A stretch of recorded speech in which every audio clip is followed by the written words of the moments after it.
Hello, Modern here. Today I want to showcase you the pinnacle of the Shredder build. This means this build is optimized for high level play. It deals high amounts of damage, is very fast and very fun to play. And it utilizes something this game has been lacking: Poison Druids. We are going to heavily lean into the companion ability Poison Creeper for our damage, as well as the Blurred Beast aspect to pop that poison, meaning it will release the poison that the Poison Creeper applied with a hit of our Shred ability while we are dashing. And this will result in some insane amounts of damage.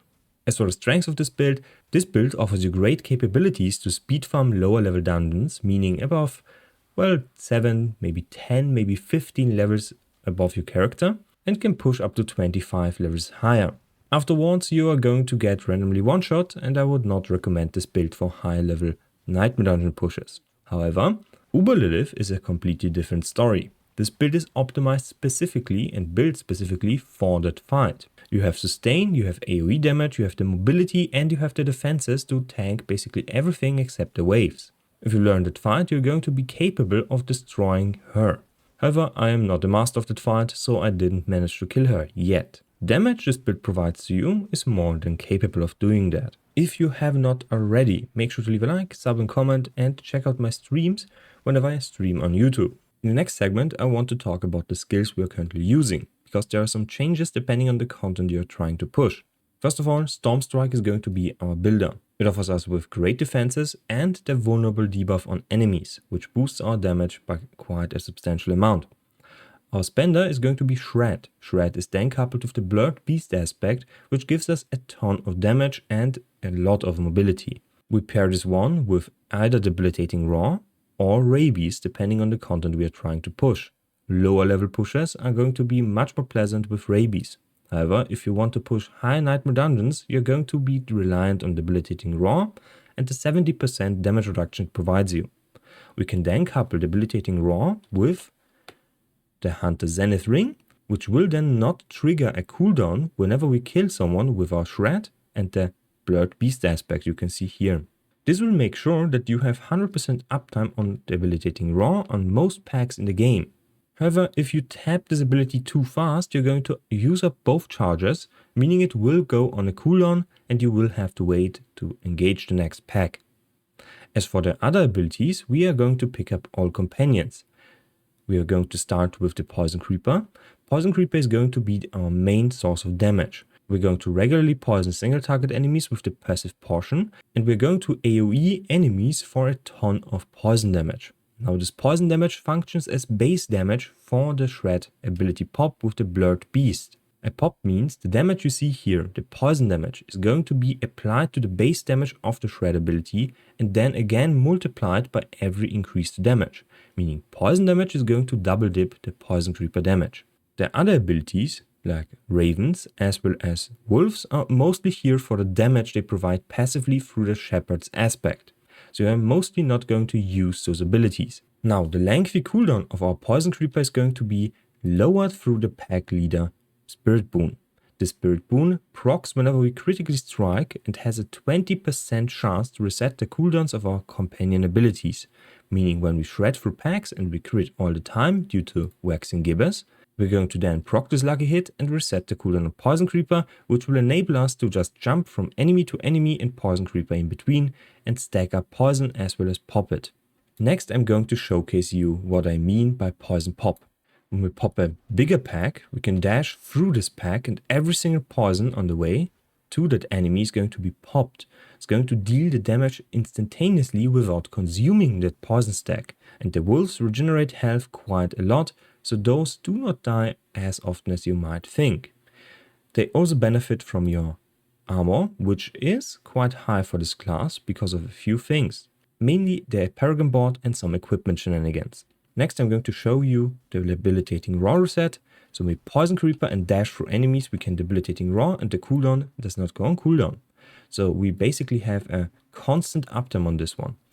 Now, how can you actually see enemies visually that do have the debuff? When we Debilitating Roar, we see those slow effects underneath them because of a perk we pick, and that indicates that the debuff is up. Next I'm going to show you Rabies. We bite an enemy, like so, and the poison spreads from enemy to enemy, with this animation. We can then dash through them, but we need to dash from them, because if we stand too close to an enemy, we are not going to attack them with the dash, and we are not going to proc the Blurred Beast aspect. This makes this ability not that great in hierarchy pushes, but for low level content and low level pushes, it's completely fine. I personally even prefer it. And for the Uber-Lilith fight, you're going to use Rabies, not Debilitating Raw. This has to do with how Uber-Lilith scales. She will one-shot you anyway with most abilities, because our DR with Debilitating Raw is affecting her. So if we use Debilitating Raw and she's not available on the battlefield, we are not going to decrease the damage she deals. So we are reliant on dodging manually. We also do not have any dashes that get us out of trouble. This means we need to run fast. I would recommend going for an amulet with movement speed on it. Next I'm going to go over the aspects. As for the helmet, we are going with the Might aspect. This will provide us with additional damage reduction whenever we basic attack, which we do all the time in between our strikes. This will ensure that we turn back into the human form and regenerate additional spirit, meaning we regenerate 20 spirit per storm strike. For the next item we are going to go with the Mad Wolf's Glee. Now if you do not have this chest, go for a regular one with just the R and total armor. As for the aspect, go for Protector, the one that gives you a barrier whenever you damage an elite enemy. Now why are we using Wolf's Glee?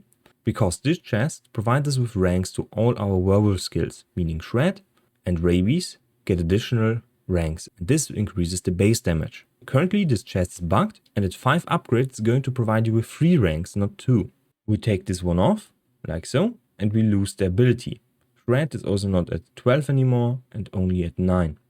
So with this chest we get a substantial increase to our damage. Also the poison damage on this item is going to double dip, meaning it will increase the poison creeper damage 2 times. One time by applying the poison and the second time when we pop the poison. As for the gloves, go for the Stormclaws aspect. This aspect deals additional damage in another instance of the damage when Shred critically strikes. This new instance of the damage is again going to scale multiplicatively with everything you have already used, meaning it functions as new base damage that gets to scale.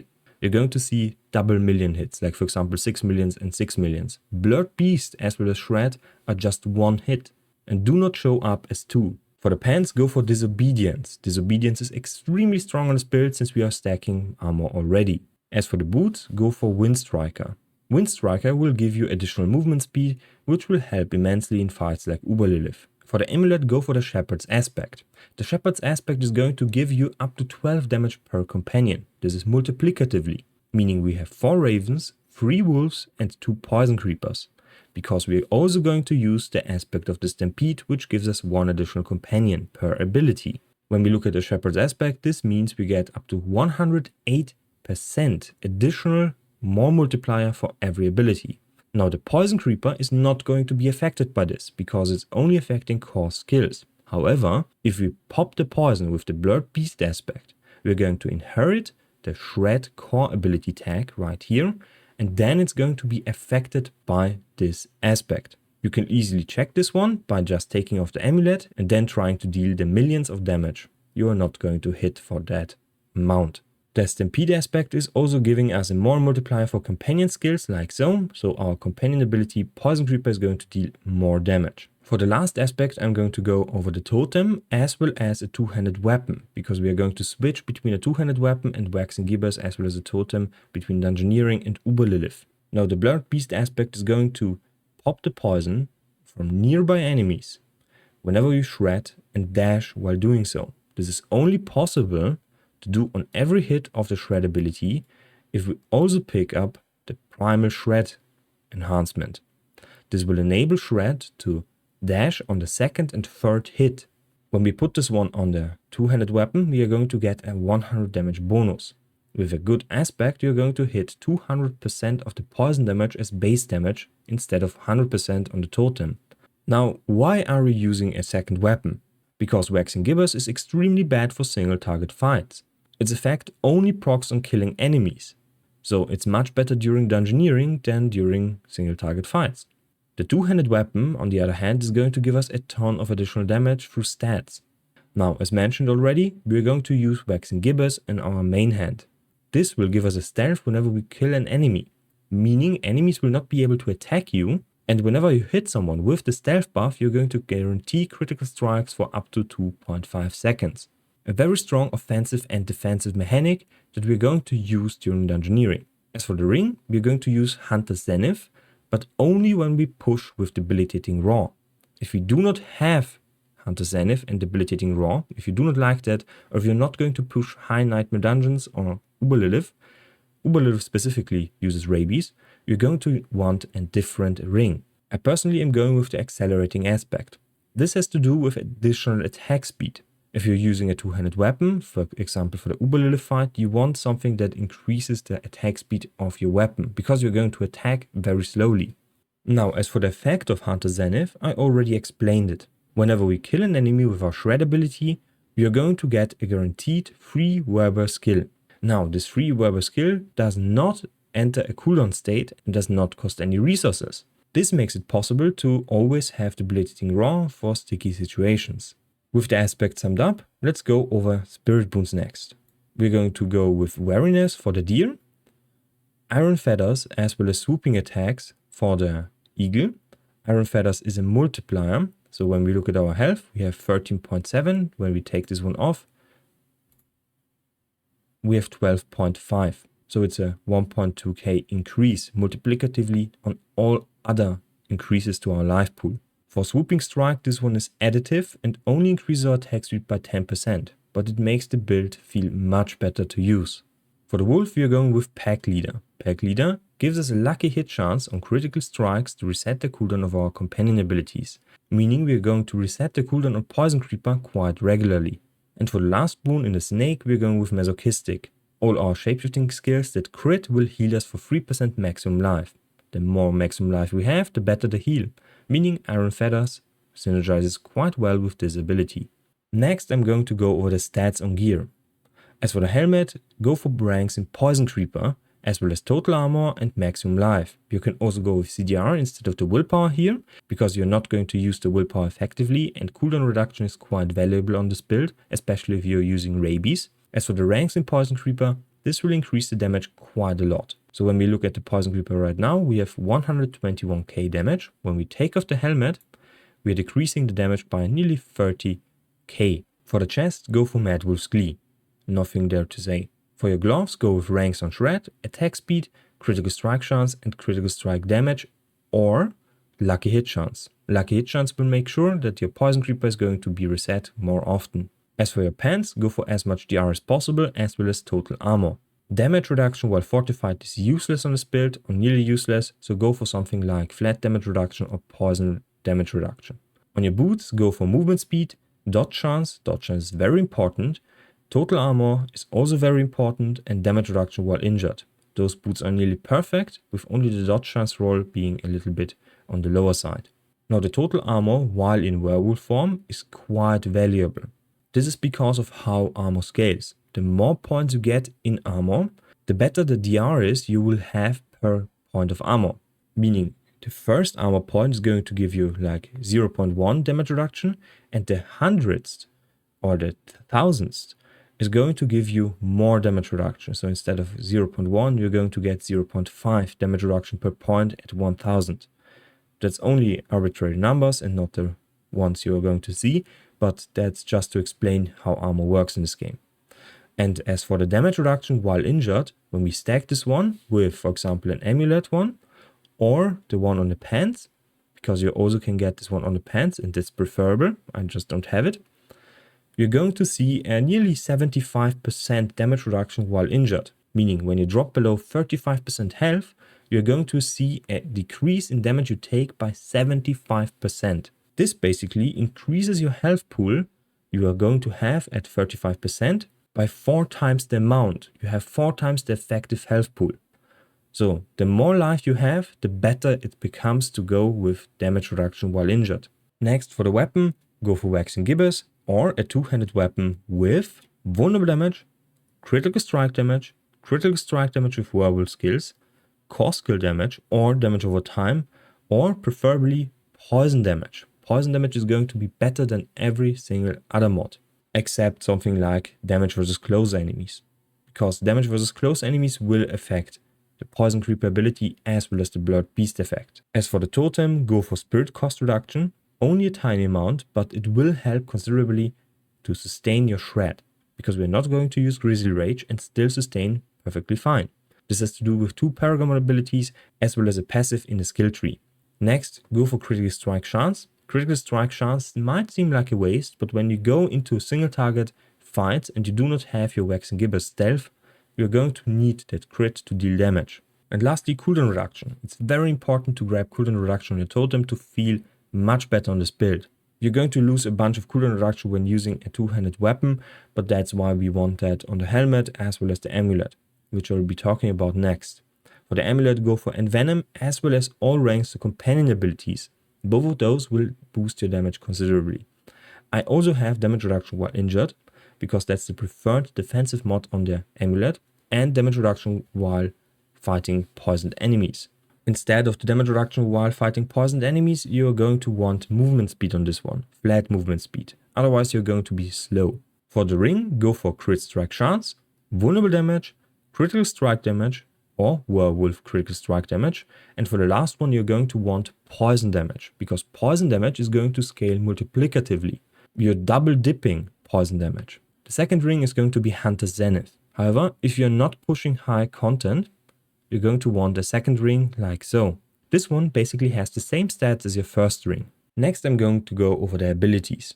First, we are going to start with Storm Strike. It's by far the best option. It gives us the arm as well as a vulnerable debuff on enemies. This is extremely important for fights like Uber-Lilith.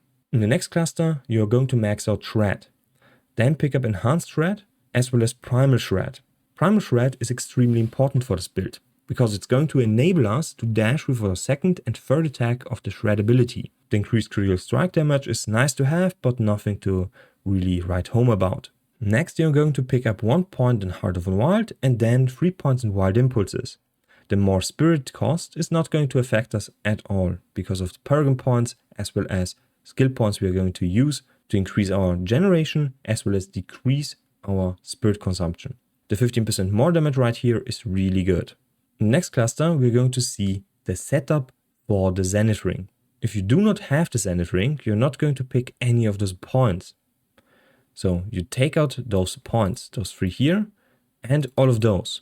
That's how the usual setup without the Zenith Ring is going to look like. Now if you push High Nightmare Dungeons, you want 1 point in Ancestral Fortitude and 3 point in Vigilance, as well as 1 point in Debilitating Raw, its enhancement, as well as the slow. The slow is quite substantial. It will make enemies freeze basically in a spot, and it will make it easier to dash through enemies without getting completely obliterated. In the next cluster, we are going to max out our Poison Creeper and go for Ferocious Poison Creeper, which doubles the damage our Poison Creeper deals over time. 1 point in Wolves is enough to get the benefits of the Wolf. You're not going to pick them for the damage, but for the Shepherd's aspect. And for the Ravens, we go with 1 point in them, as well as Enhanced Raven, which will give us 5% increased critical strike chance, as well as Brutal Ravens, which gives us additional 2 Ravens, which translates to 24% more damage because of the Shepherd's aspect. Next, we pick up Call of the Wild for 30% more damage with our companion skills, which affects the Poison Creeper. And we pick up Clarity. Because of the Mad Wolf's chest, we are constantly in the werewolf form. Whenever we Storm Strike or use a Poison Creeper ability, we are going to regenerate spirit in form of 6 spirit, because we turn back to the human form. In the next cluster, we are going to pick up Neurotoxins, 3 points in Envenom for 30% more critical strike damage. So 1000 becomes 1300. With the Envenom ranks on our amulet, this one gets boosted to 60, so it's a 60% more multiplier on our critical strikes. And we pick up Toxic Claws, because the Toxic Claw passive will give us a poison on critical strikes with our Shred ability. And if you are pushing lower level content or Lilith, you're going to max out the Rabies, pick up Enhanced Rabies, and Natural Rabies. This will ensure that Rabies spreads much faster and it's much more convenient to use. Damage is nothing to write home about, because when we look at the Poison Creeper ability, the passive portion is going to deal more damage than just the Rabies cast. In the last cluster, we are going to pick up Quick Shift. Quick Shift gives us more damage when we shapeshift back into the werewolf form, and Heightened Senses for 12% DR versus elites. As for the keys, you're going to have 3 options. One is using Strength for 30% more damage while healthy. Lupine Ferocity for a guaranteed critical strike and 70% more damage with that strike every 6th werewolf hit. This keystone is extremely good for Uber Lilith because you can stack it up. It's going to be a small buff right here. So you're going to be able to track how many stacks you currently have and can set up your burst damage. However, during regular play, I much prefer the using strength for 30% more damage. At earlier levels, you can go with Bestial Rampage. This will give you 25% additional attack speed. This one is an increase, not a multiplier, to make the build feel a little bit better, especially if you do not have attack speed on your gloves. Now the wearable part of this ability is not that great. You need to wait 2.5 seconds to hit the proc. That's 30% more damage, which is great. However, the 2.5 seconds wait time between getting the buff and using an ability is really awkward, and I don't like that. So for regular play, you're going to go with using strength. For lower level play, Bestial Rampage is quite good. And for bossing, Lupine Ferocity is best. Next, I'm going to go over the Paragon Board. For the Paragon Board in the starter cluster, we're not going to path through the damage, but through the armor, at the maximum life right here. That's a substantial amount, so you want to pick that. We're going to path through here and grab all of those nodes to get the dexterity you want for the exploit glyph. The exploit glyph will give us a ton of vulnerable damage, which is a multiplier. And whenever we damage an enemy for the first time, they are going to be applied the vulnerable debuff. Now this vulnerable debuff cannot be applied to the enemy for 20 seconds, but the 3-second window on regular enemies is more than enough to just blast through them. In the next board, we're going to path through here and grab the tracker glyph. The tracker glyph is going to enable our poison damage to last 33% longer. This is a more multiplier for the pop, because we are going to benefit from that whole duration, the poison damage from the whole duration immediately. So it's a 33% more multiplier. The damage to poisoned enemies is also affecting the damage of the poison pop, because we are not removing the poison with our blurred beast aspect. Then we are going to path through here and grab all of those nodes to grab the constricting tendrils lucky hit. This will give us another lucky hit chance to apply a poison. Next we unlock this board, that's the inner beast board, and path through the northern part to unlock the next board, which is the ancestral guidance board. First we pick up the inner beast and then we pick up ancestral guidance, as well as this reclamation node, which will give us spirit on kill, and this will fix most of our spirit issues. Next we are going to path through here to the Lust for Carnage board and pick the Lust for Carnage node. With this node we should fix all of our spirit issues. Next we're going to path through here and unlock this glyph, the Bane glyph. The Bane glyph is going to give us poison damage, and we know poison damage for the double dipping is multiplicative, and we get a 10% chance to double the damage of the poison applied. This one is exceptionally strong and one of the best nodes you can get on this build. And lastly, we are going to path through here and grab the Heightened Malice. You don't want to path through here to Heightened Malice if you're going to go with Uber Lilith. You want to pick up those nodes here, which give us poison damage, which is again multiplicative. So there is 5 here, and 10 here. For the Uber Lilith fight, you're also not going to pick up those, because those give you armor, and armor is practically useless in that fight, because she will one-shot you anyway. So you can flash out this part, as well as this part for a bit more damage, damage to elites, damage to poisoned enemies. However, that's something you think about at the very end. Before that, you want to pick this glyph specifically, the Wilds glyph. This will boost your companion skill damage by an insane amount, the passive portion by 80%, and the companion skill damage by 184% at level 15. This can get to 250% companion skill damage. And I'm missing one node here. At level 15, a single node will give us 18.8% companion skill damage, which boosts the damage of our poison creeper by an insane amount. Afterwards, we're going to flash out the skill tree with nodes like Ferocity, Superiority, Slayer, and Nimble for attack speed.